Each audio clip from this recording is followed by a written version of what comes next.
आयुक्त तुकाराम मुंडे पुन्हा एकदा चर्चेत आले आहेत, परंतु यावेळी ही चर्चा कोणत्याही कारवाईमुळे नाही, तर सावजी जेवणाबाबत त्यांनी केलेल्या एका वक्तव्यामुळे आहे.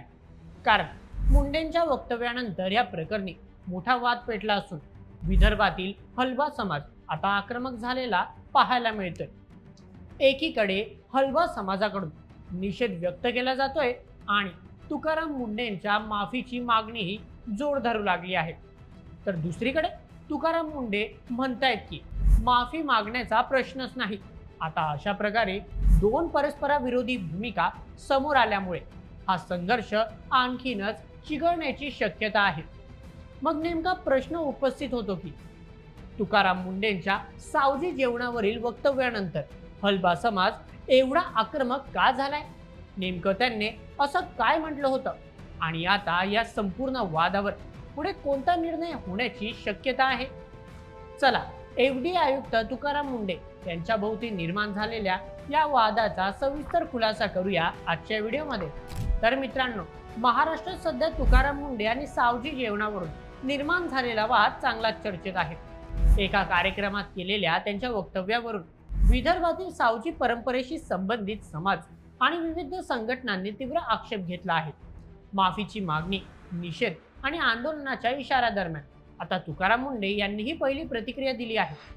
त्यांनी स्पष्ट केलं आहे की माफी मागण्याचा प्रश्नच नाही. आता सर्वात आधी समजून घेऊया की हा वाद नेमका सुरू कसा झाला. तर झालं असं की काही दिवसांपूर्वी नागपुरात आयोजित एका कार्यक्रमात तुकाराम मुंडे यांनी सावजी जेवणाचा उल्लेख करताना सावजी जेवण म्हणजे तेल, तिखट आणि मसाल्याचा अतिरेक असलेलं अन्न आहे. अशा प्रकारचं अन्न शरीरासाठी योग्य नाही, अशा आशयाचं वक्तव्य केलं. आरोग्याच्या दृष्टीने नागरिकांनी संतुलित आणि पौष्टिक आहार घ्यावा असा संदेश देण्याचा आपला उद्देश असल्याचंही त्यांनी स्पष्ट केलं. मात्र त्यांच्या या वक्तव्यावरून मोठा वाद निर्माण झाला. कारण विदर्भात सावजी ही केवळ खाद्यपदार्थांची ओळख नसून अनेक वर्षांपासूनची सांस्कृतिक परंपरा आणि अनेक कुटुंबांच्या उपजीविकेशी जोडलेली खाद्य संस्कृती मानली जाते. त्यामुळे तुकाराम मुंडे यांनी सावजी जेवणाची प्रतिमा चुकीच्या पद्धतीने मांडल्याची भावना हलबा समाजासह विविध संघटनांनी व्यक्त केली. त्यांच्या मते आरोग्याबाबत जनजागृती करणं वेगळं, परंतु संपूर्ण खाद्य संस्कृतीबाबत अशा प्रकारचं विधान करणं योग्य नाही. याच कारणामुळे विदर्भातील हलबा समाज आणि सावजी परंपरेशी संबंधित संघटना आक्रमक झाल्या. अनेक ठिकाणी निषेध व्यक्त करण्यात आला. तर तुकाराम मुंडे यांनी आपलं वक्तव्य मागे घ्यावं आणि सार्वजनिकरित्या माफी मागावी अशी मागणीही करण्यात आली.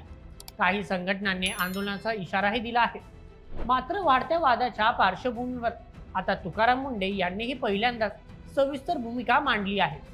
त्यांनी स्पष्ट शब्दात सांगितले की मी कोणाच्याही भावना दुखावण्याचा उद्देशाने बोललेलं नव्हतो आणि माफी मागण्याचा प्रश्नच येत नाही.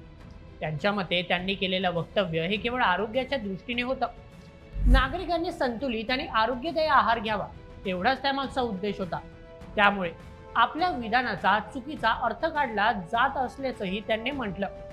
परंतु मुंडेच्या या भूमिकेनंतरही वाद काही थांबलेला नाही. कारण हलबा समाज आणि सावजी परंपरेशी संबंधित संघटनांनी आपली माफीची मागणी कायम ठेवली आहे. त्यांच्या मते सावजी जेवण ही विदर्भाची ओळख आहे.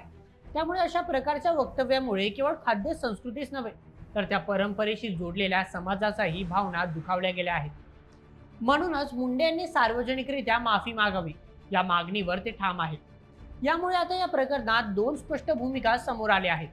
एका बाजूला तुकाराम मुंडे आपल्या वक्तव्यामागचा हेतू आरोग्य जनजागृतीचा असल्याचं सांगत आहेत, तर दुसऱ्या बाजूला हलबा समाज आणि विविध संघटना हे स्पष्टीकरण स्वीकारण्यास तयार नसल्याचं दिसत आहे.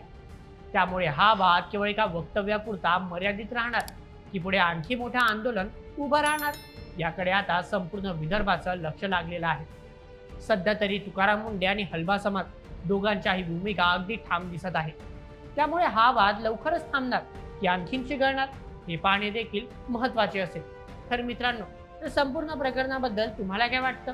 तुकाराम मुंडे यांचं वक्तव्य केवळ आरोग्याच्या दृष्टीने दिलेला सल्ला होता की त्यामुळे खरंच सावजी परंपरेचा अपमान झाला?